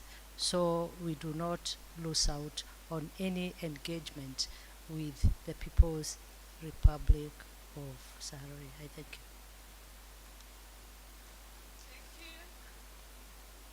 Yes, thank you. Thank you very much, Ambassador. Next, there were issues that were touching on huduma and pension. Let me ask Wekesa Bongo to respond to them. Thank you, Session Chair. Mimi pia nawakilisha katibu mkuu wa idara ya utumishi wa umma na maendeleo ya rasilimali watu. Na ndugu yetu wa Kiswahili nataka kumjibu nikimweleza kuwa serikali pia inania vile kuhabarisha umma na pia kuhamasisha jamii. Kufuatia hii ni kwamba tuna huduma Kenya, huduma centers katika 59 katika counties zetu zote 47, na pia kuna hii huduma mashinani ambayo tunapeana, tumeenda mpaka huko mashinani. Kwa hivyo hiyo ni njia moja ya vile sisi huhamasisha jamii na pia kuihabarisha. Unaweza pata huduma hapo ya ushauri kupitia nambari ya simu 02 06 9 00 20. Nitarudia 02 06 9 00 mara 3 20. Hapo utapata huduma yote na ushauri yote ambayo unaweza hitaji katika serikali. Na pia wananchi 60,000 kila siku hupata huduma kupitia and accountability, and the pensions department has automated the registration of all pensioners. Kwa sasa lazima ujisajili kupitia kwa mtandao ndio tujue wewe you are a pensioner or you are not a pensioner. Kwa hivyo hapo pia tumetoa wale cartels ambao wanakuwa wakifuata vile pensioners will be registered and also followed up. 2, we are working on with the Public Service Ministry and the National Treasury on how our pensioners will not be queuing outside pension. We are going to link straight the payroll system of government with the pension. In which case, when you transit the government, you will not be queuing at Bima. It will be automatic now, also transfer of your salary to your account for pension. And you're working on that, and I'm very sure we are coming out of it. Thank you. Thank you. Thank you very much, Wekesa Bongo. I now invite Ambrose from Treasury. We had concerns on public debt, on privatization. Again, pension department, you'll add to what Bongo has said, and e-citizen services. Welcome, Ambrose.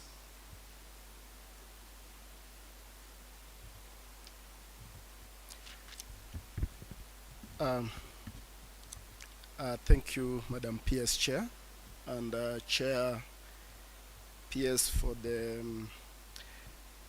payer sector. My name is Ambrose Ogango. Again, not the PS, the National Treasury. I'm representing the PS National Treasury. There are 3 items raised: the issue of public debt, the issue of public participation, and the matter on e-citizen, that all fall under the National Treasury. On the matter of public debt, we take it as a continuing concern. The member raised concern about checking, and we want to give assurance that the public debt and the debt that we raise from time to time is built on the budget and the deficit that is defined. So all these, whether internal or external, are within the GDP ratio that is defined, and the government remains keen that we live within what is expected and what the law and regulations guide. The second area is on public participation. Again, we want to give assurance that this is one of the processes that we do public participation. Every entity in payer sector, and basically the entire government, before they bring their reports as a sector, they work as individual subsectors, and they work with entities, organizations, and other persons with whom they interact with and develop the budget. And subsequently, once the budget is ready for public participation, the National Treasury organizes forums like this to execute this. But in addition, the Treasury has a process of doing county budget public participation, and this happens every 3 years. The last one we did was in the year 2023, and subsequently the next one will be falling in soon.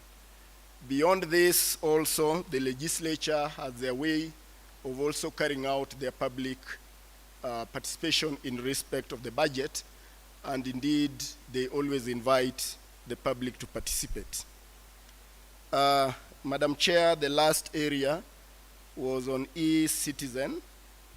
The matter was more of who owns the e-citizen and about the management of the revenues that come through. I think this has come time and again, and it has been clarified that the government owns e-citizens, and we work in collaboration, the National Treasury, Immigration, and other government entities. And all monies due to government are paid through this system, and we continue to onboard many other revenues that come through. We do also the effort of ensuring that once this money comes through, it is able to reach the agencies within the time that would be required. Ordinarily, we say +2, meaning within less than 2 days, we should be able to to get that resource to the entities that need to use it. So again, assurance that the e-citizen is publicly owned and that the resources are well managed. Thank you very much, Madam Chair. Thank you, Ambrose, for those responses. Chair, we are towards the end. We had issues that were raised around NGCDF, and I want to invite the DG, Economic Planning, to speak to it. DG. Or is the CEO in? DG, speak to it. Thank you, Madam Chair, and also the Chair of the sector. Good afternoon. Yeah, I think the issue of NCDF is always being asked whether members of parliament are involved. But I think when we read the NCDF Act, it does not give any powers to the members of parliament. The only thing that the members of parliament, being the leaders at constituency level, of course take lead in terms of identification of projects, and of course with the community, and of course the committee, and of course the NCDF is run professionally. We have the fund manager, then the committee that is appointed to run this at the constituency level is done competitively. Of course there is the process of people applying, and of course the interviews being undertaken, and the committee being approved by the NCDF board.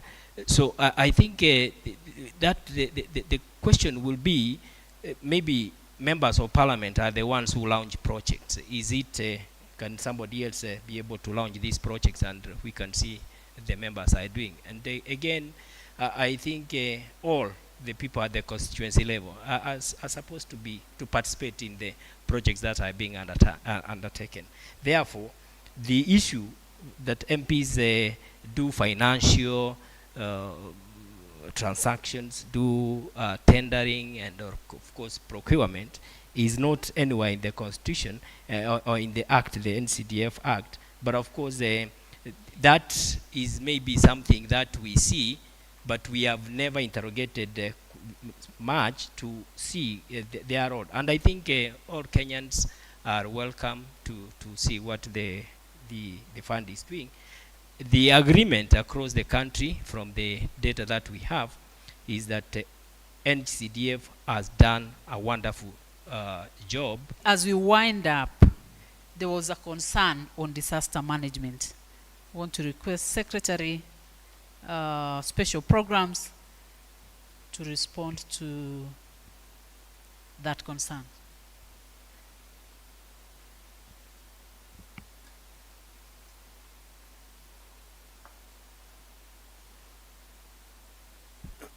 Thank you, Madam PS, and also the Chair of PAIR.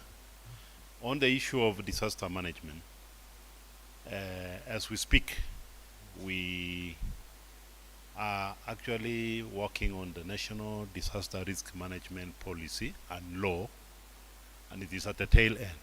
It is in Parliament, and we are just about to finish it. Once this law is enacted, once this act is enacted, then we'll be able to manage disasters in the country in a comprehensive way, in an institutionalized manner, so that we are effective in managing them. But now, responding also to the issue of rising waters of the lakes. This is a phenomenon that has been seen in Lake Naivasha, Baringo, even Lake Victoria, even Turkana. This is a new phenomenon, and we are studying it. We have engaged scientists and other experts to tell us what it is all about, but it is being said it's related to the climate change that we are witnessing in the world. Once we have understood it properly, then we'll be able to manage it effectively.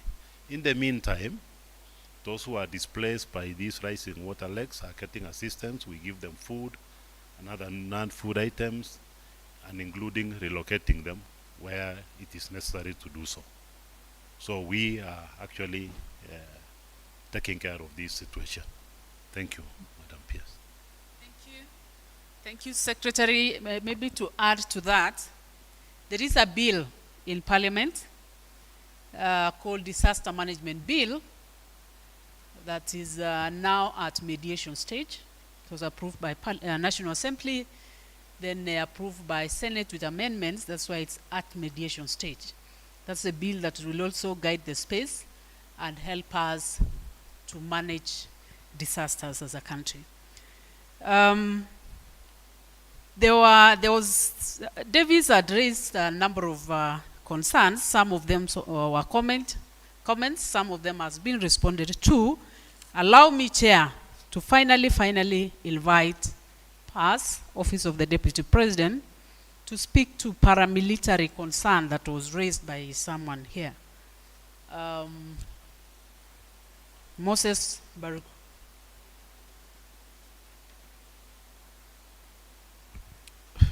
Hamjambo. Thank you, Madam. Before I go to this issue on the paramilitary training, let me say something small. Kwa yule ndugu yetu aliyezungumza Kiswahili kizuri sana, mkulima wa kujikimu. Nimependa mkulima wa kujikimu sana. Tusisahau kwamba kuna mswada wa sheria ya uhamasishaji wa umma wa mwaka huu wa 2025 ambao uko katika bunge.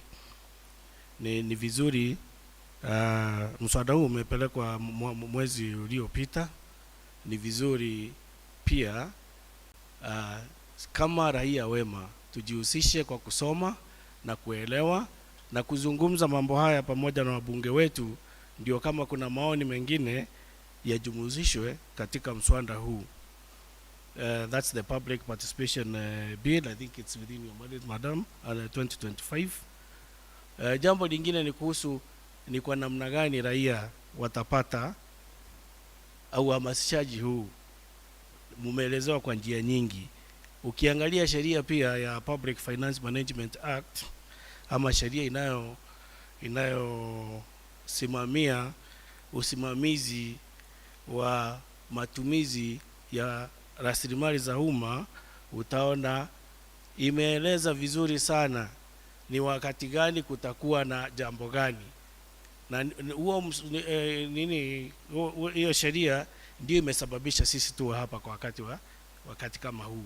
Kwa hivyo ni vizuri kama wananchi wema wa Kenya tufuate kwa kusoma katika tovuti mbalimbali za wizara ili ya fedha na wizara nyingine zozote zile. Pia ningependa, my brother here, we've grown together with him for a long period. I would also want to, when you're in the office of the Deputy President, you are talking of all government approach. You can touch any of the ministries at any time, whenever an issue arises. So I would also want to make it clear also that other than the disaster management bill we are talking about, other than what we are doing in the responses, we also have various state departments that are addressing these issues. When you talk about the climate change issues, tabia nchi, there is a state department for that. This is to ensure that this country doesn't just address disasters, the immediate, what do you call them? The first approaching disasters like fire, landslides, and what you have, drought. Those ones will also be addressed because of climatic changes. Those areas where we are talking about, like Naivasha, Lake Baringo, in the years before, they never used to flood the way they flood now.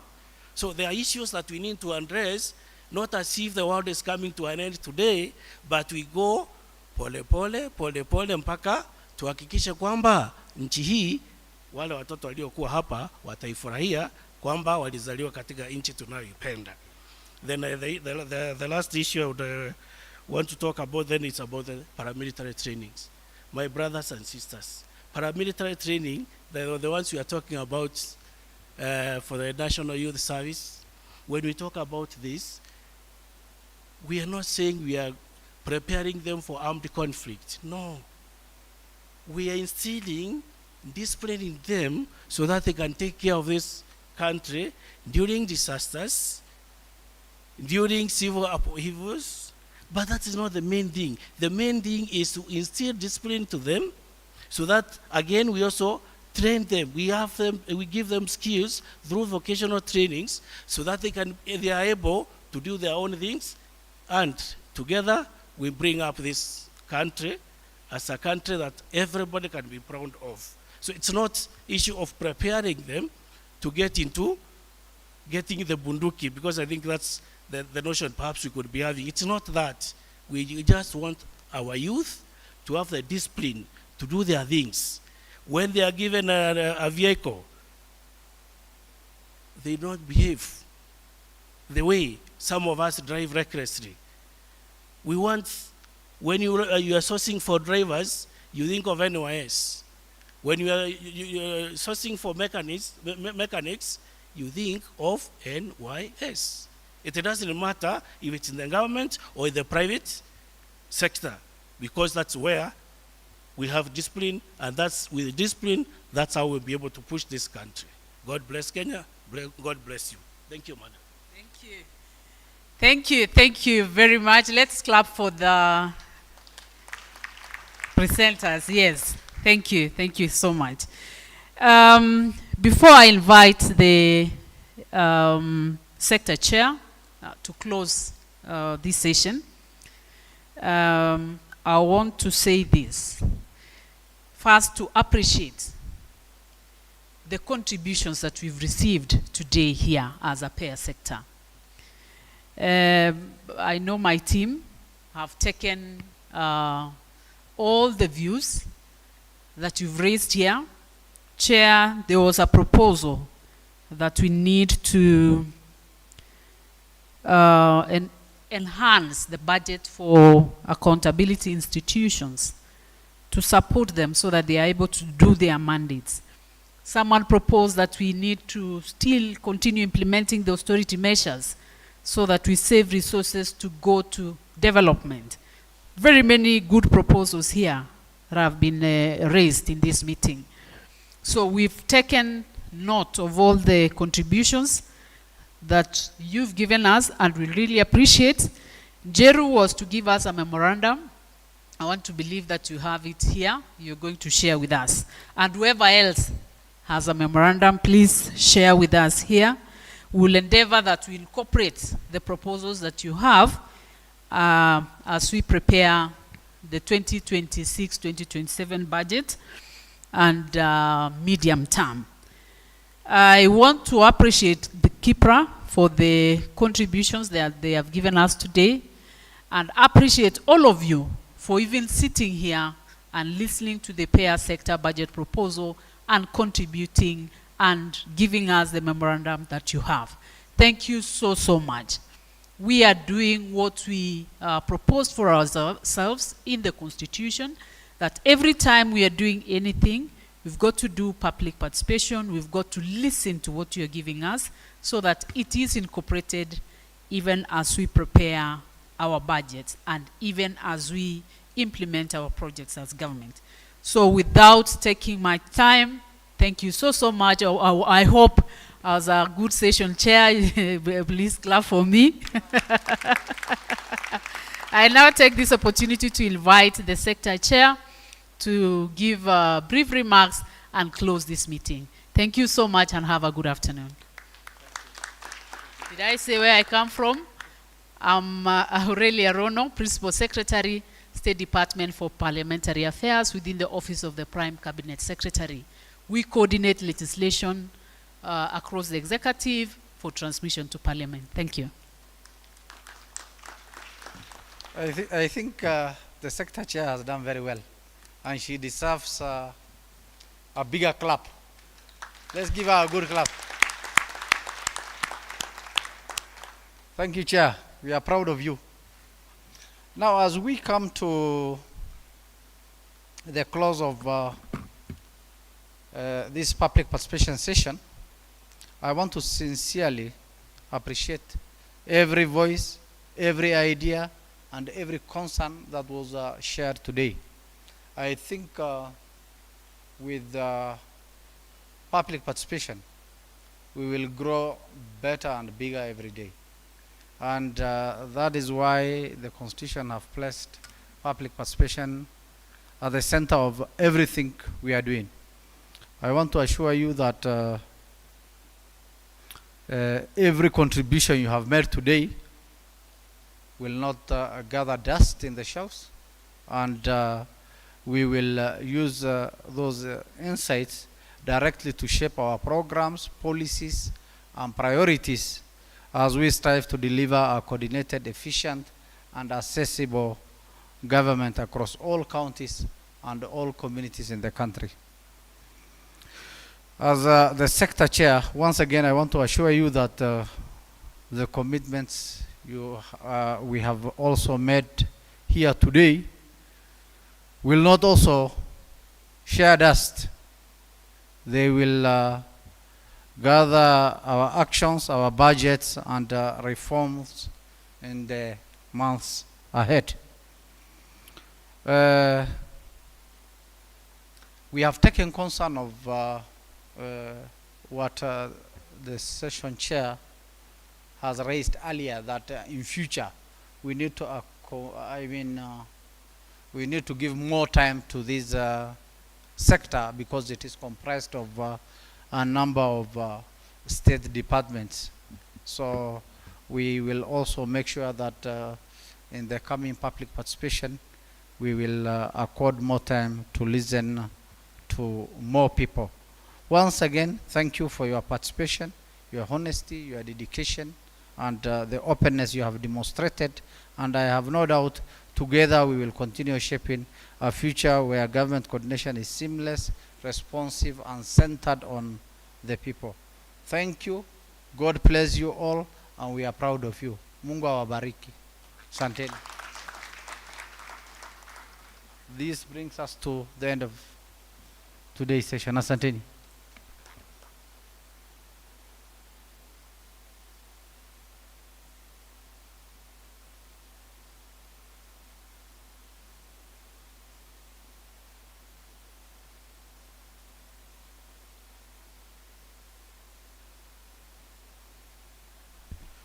We have another session that is just starting. That is social protection, culture, and recreation sector. So for the participants, let us be ready for the next session.